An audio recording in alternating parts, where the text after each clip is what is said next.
Жолықтың маған, жұлдызы баста терістеу туған бағың ба? Жастықтың жайсаң бағында, ие бола алмай бойымдағы асау ағынға, шайқатылып жүрген шағымда.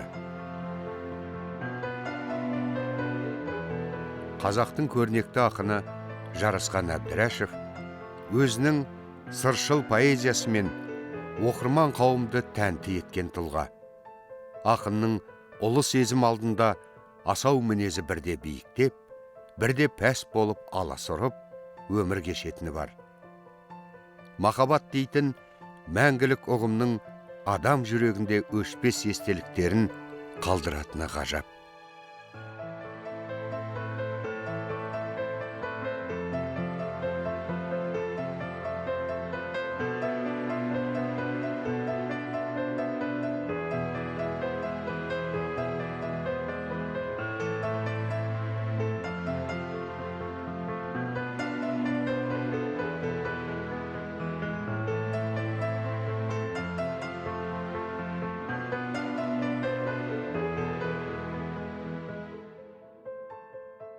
Бір 1966 жылы Абай ауданы Қайнар совхозында 11-ші сыныпты бітіріп, Семейге келдім. Семейден үлкен ұшаққа отырып, Алматыға келіп түстім.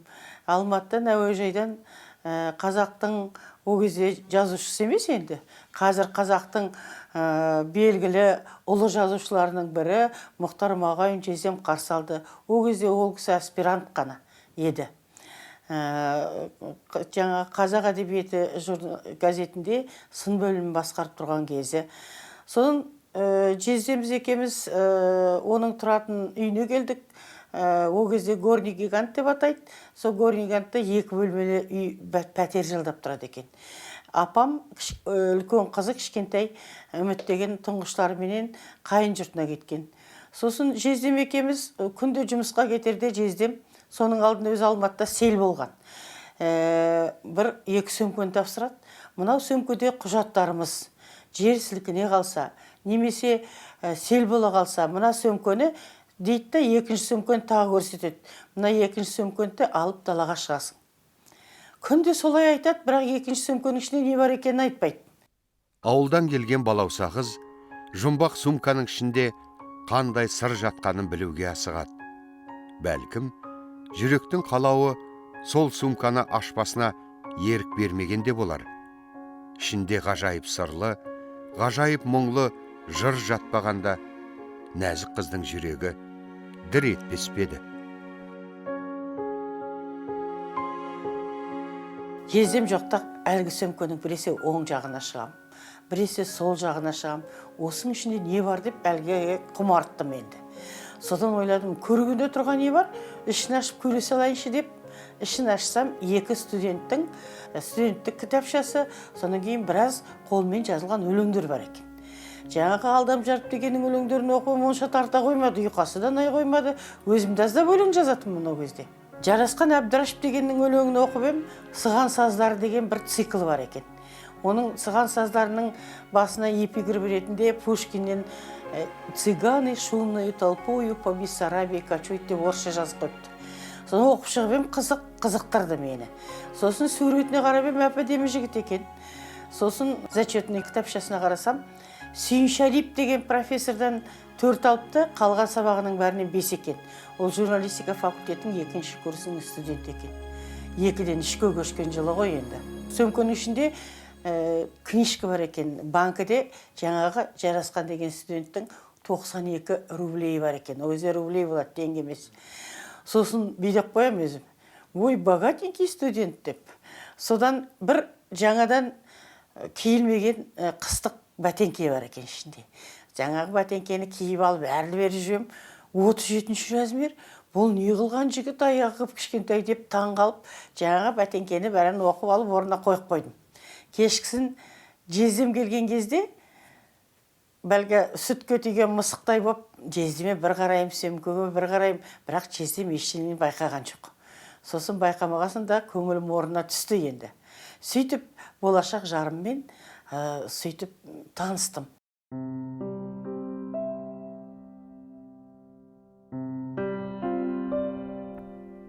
Өлең оны ақынға ғашық қылды.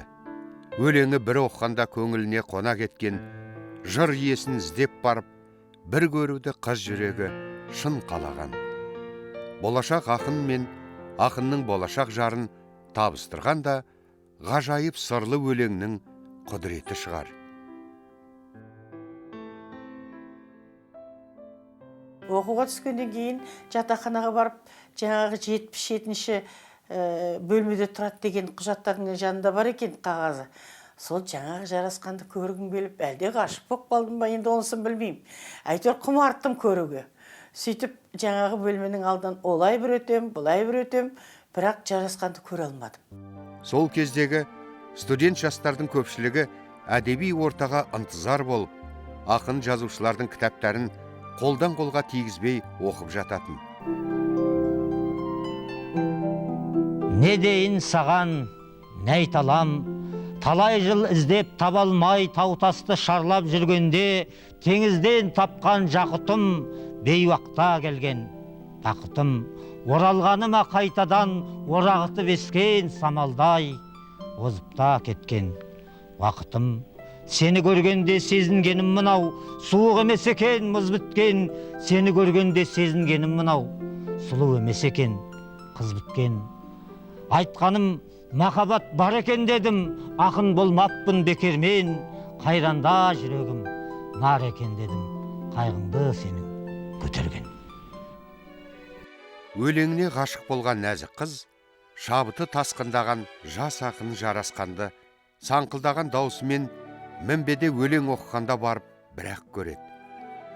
Сөйтіп жүргенде бір кеш болды, поэзия кеші. Сол поэзия кешінде өлең айтылды, ақындар өлең оқыды. Сосын жарасқан, ойбай жарасқан өлең оқиды деп, жұрттың бар тына қалды. Жарасқан оқиды деп. Бір уақытта өлең оқыған кезде қолпырып кетеді екен. Жаңағы мына өлеңді оқыды. Ақын кетіп барады көшеменен, екпінінен бір дауыл еселерен, жанарында найзағай семсер сілтеп, кеудесінде қара бұлт көшеделең. Ұлыларша ұмытып өз ошағын, ойлағанда халқының болашағын, қазақ тілін білмейтін қазақтарды көріп бәлкім ол іштей азаптанды. Ұзақ өлеңмен, бірақ Жәкеңнің біраз өлеңдерін жатқа білем, деп өлең оқыды. Тағы бір 2 өлең оқыды. Жұрттар дуылдата қол соқты. Жолықтым саған, оңымнан самал ескенді, қорықтым содан, биіктеу екен мәртебең.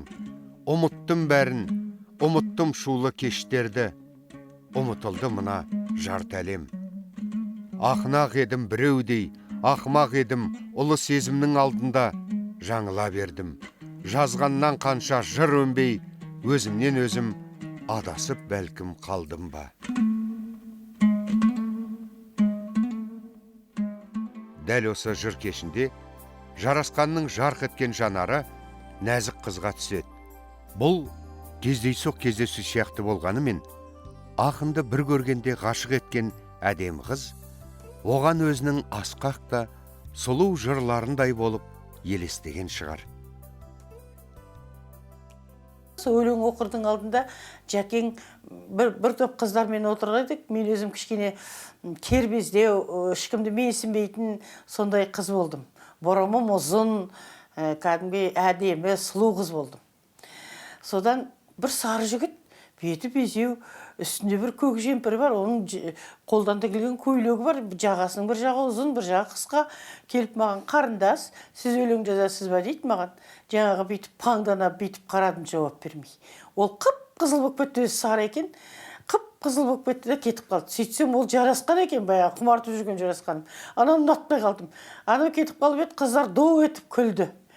Артынан енді жарасқан жаңағы мен ұнатпаған жігіт өлең оқыды ғой. Сонда мен қыздарға бейдеппін, мен өзім есімде жоқ, қыздар айтады. Он мой деппін, ол кезде орысша қосып айту мода болатын.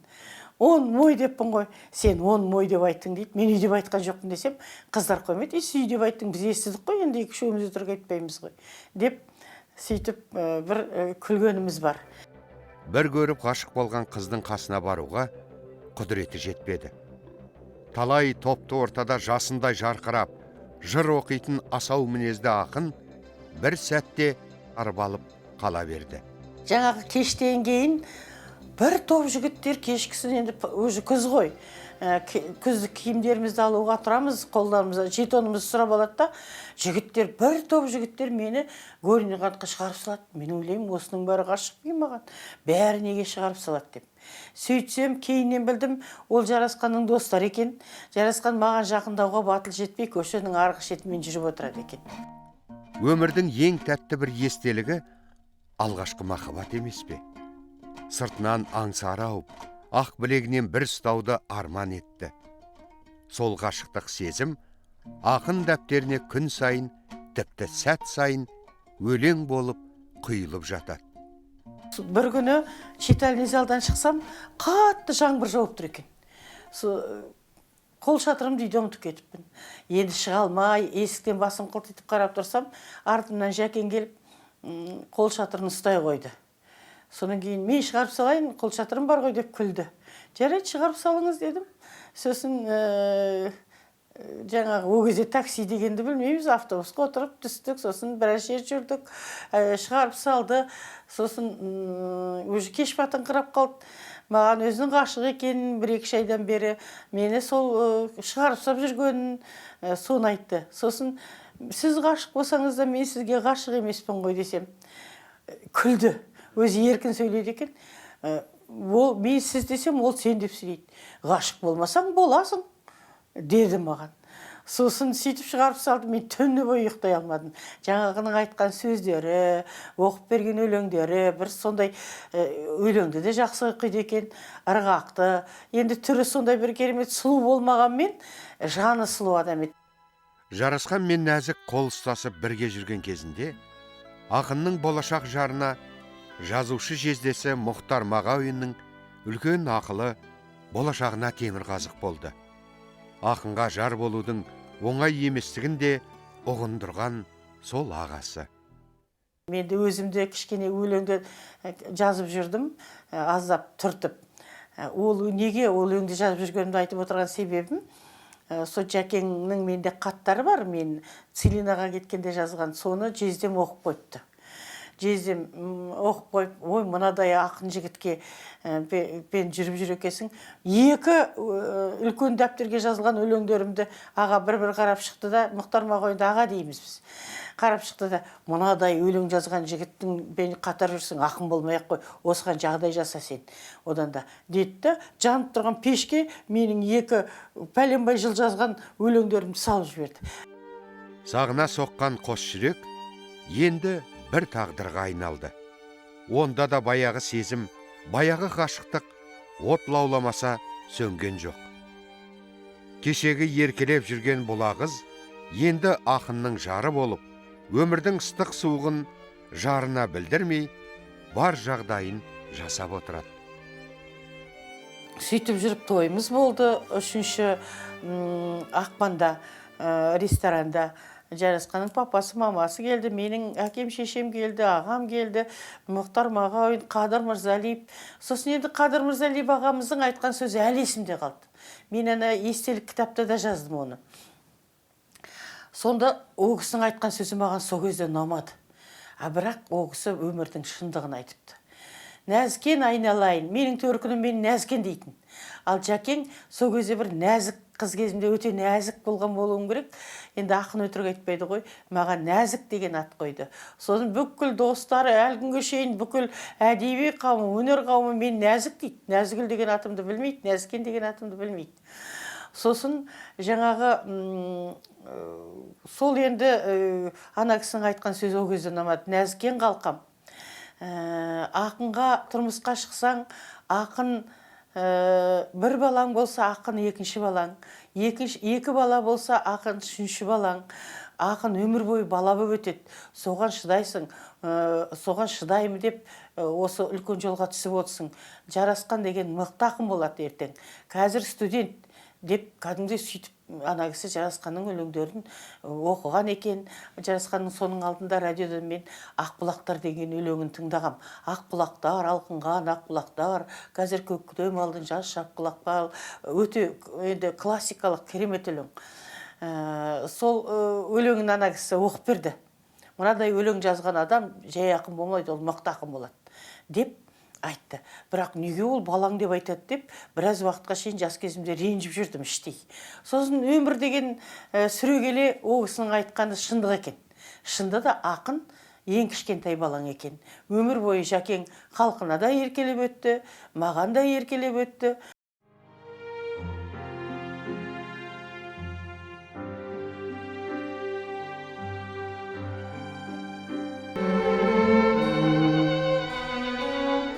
Ей уақыт, домалатқан жер шарын, қабағыңа қарай шаршадым, ысып суып, мұздап, сыздап, жүйкемнің талшықтарын түтіп біттің қаншамың.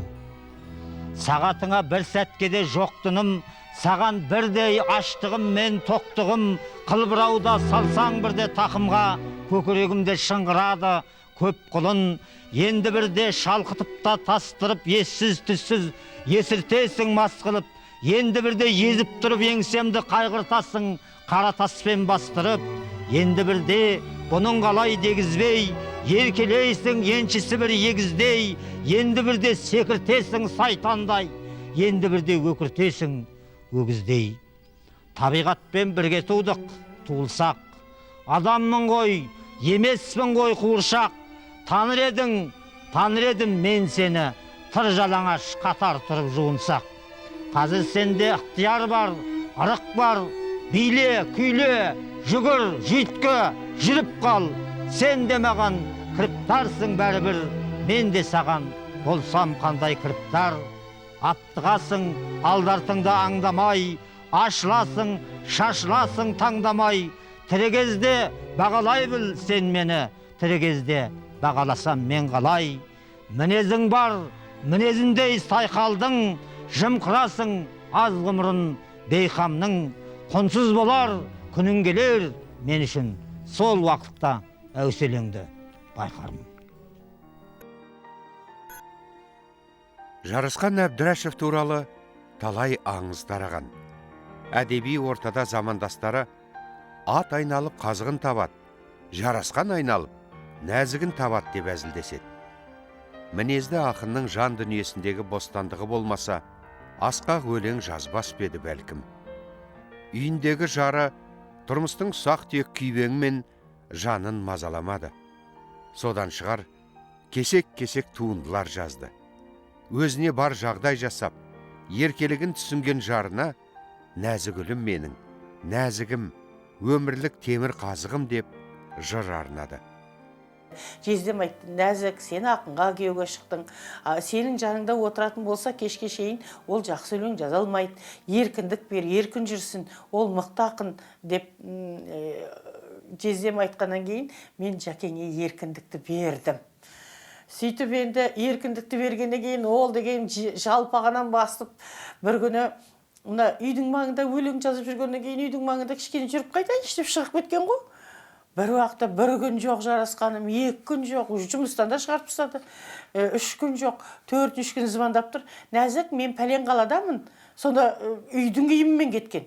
Пәлен қаладамын, сенбесең мына жігітке берейін, сонда тұрмын деп. Келерде артынып-тартынып өзі ұстамайды және, артында атқосшылары бар. Кілем, өгізе кілем дефицит қой. Кілем, қайыны қолысына ақшаны толтырып жібереді, халық жақсы көретін еді ғой Жәкеңді. Сөйтіп қайтып келетін енді. Сол енді Жәкең дүниенің бәрін жалпағынан басқаннан кейін ең соңында мойындау деген маған өлең шығарыпты.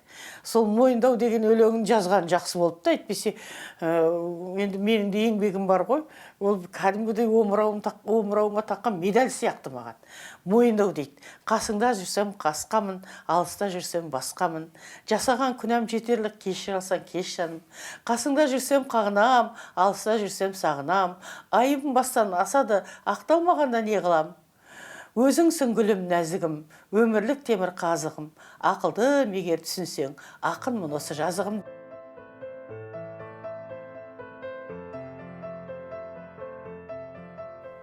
Шығармашылық адамының еркіндігі сейіл қуған ойсыз адамның серуені емес екенін ақынның жары шын түсінген.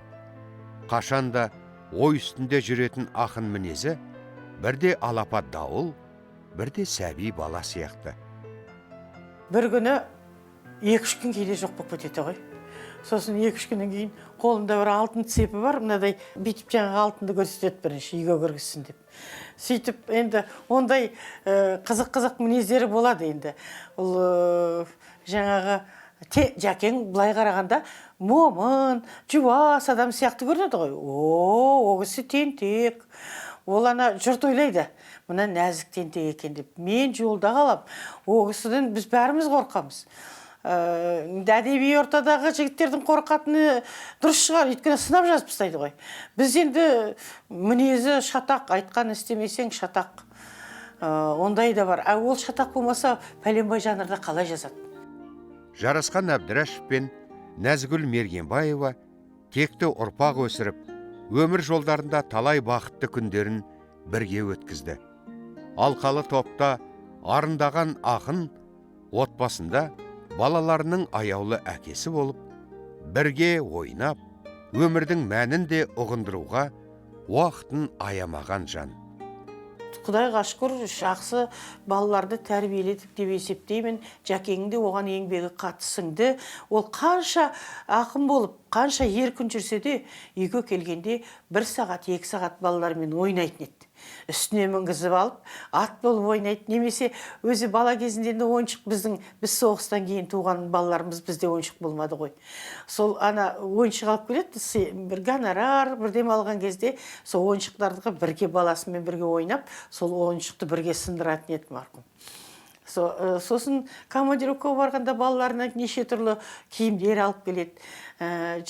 Сондай балаларына өлең оқып үйретеді. Мынаны бүйт, мынаны сөйт деп арасында көңіл бөлді.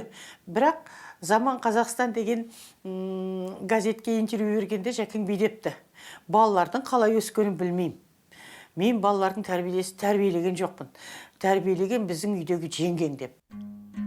Өтеді адам, оралмайды қайтолар, қайтоларды құдірет жоқ қайтарар. Қайтпайтына түскен кезде кейде ойға, кеудем толып кетеді аш шайқайға.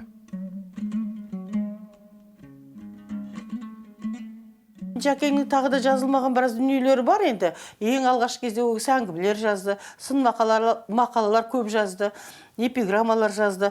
Сонымен қоса жаңа Жәкеңнің «Көк пен қара» деген божественный комедиядан эпиграф алған екен. Орысша «Көк пен қара» деген бір поэмасы бар екен. Сарғайып кеткен, орап қойыпты. Сонымен бір күні Ұлықбек Есдәулет інісі, Ұлықбекті өзі талантты ақын деп Жәкең жақсы көретін өзі. Соны Ұлықбек жұлдызда редактор болып тұрған кезде мен Ұлықбекпен кездесіп қалып едім. Деді Рүстем, баяғы бір өлеңдерін әкесеш басылмаған жұлдызға беріп жіберейік деп. Сосын мен айттым, Ұлықбекпен сөйлесіп телефонмен. Ұлықбек айналайын, ол енді жарасқанның 70 жылдығына сақтап отырым бір поэмасы бар екен, «Көк пен қара» деген. Сосын ол айтты, апай 70-ке толған әлі біраз жыл бар, берсеңізші шыға берсін, Рүстемнен беріп жіберіңіз деп. Сөйтіп бас жағына бір шумақ өлең арнадым мен Жәкеңе. Сөйтіп оны жұлдыздан шығардық. Ақынның көп арманы ішінде кеткен болар. Санаулы ғұмырында жырдың да биігіне шықты. Жардың да жыллығын көрген бақытты ақынның бірі. Аяулы жарын бір көріп ынтызар болып, мәңгілік ғашық болып өткен ақын сезімі бар өлеңдерінен нәр берген бір шуақты сезім екен. Жәкеңнің арманы бар әрине, парлап кәдімгі керемет жазатын кездерде бұл дүниеден өтіп кетті. Бірақ мен Жәкең өлді деп есептемеймін. Жәкең тірі, Жәкең халықмен бірге, Жәкең бізбен бірге. Сондықтан Жәкең әлі бізбен бірге бола береді. Оның өлеңдерінен қаншама жас ұрпақ тәрбиеленіп жатыр. Оның өлеңдерінен қаншама жас ұрпақ патриоттық тәрбие алып жатыр. Отан сүю, халқын сүю, тілін сүю деген сияқты. Қазақ тілін білмейтін қазақтарды көріп бәлкім ол іштей азаптанды. Ақмақтар деп осы ойын қалай мықтылығын қойды ма мойындамай деп, осыдан 40 жыл бұрын студент кезінде жазып кеткен Жәкең. Туған дала, тұғырымсың сен менің, ерте түлеп, еркін қанат сермедім, құшайын деп қанша биік ұшсам да, шетіңді бір, шегіңді бір көрмедім. Тамсанумен, ән салумен өтті айлар, жетті мезгіл кемелденіп көп тойлар, жетті мезгіл сеніміңді арқалап, алыс өлке қазығына атпайлар. Дос қадірін, басқалығын бұлтыңның, сонда білдім саған қарай ұмтылдым.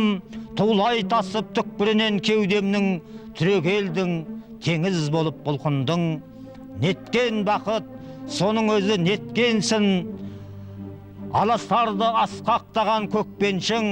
О кеңістік, жанарыма сыймаған, жүрегіме қалай сыйып кеткенсің.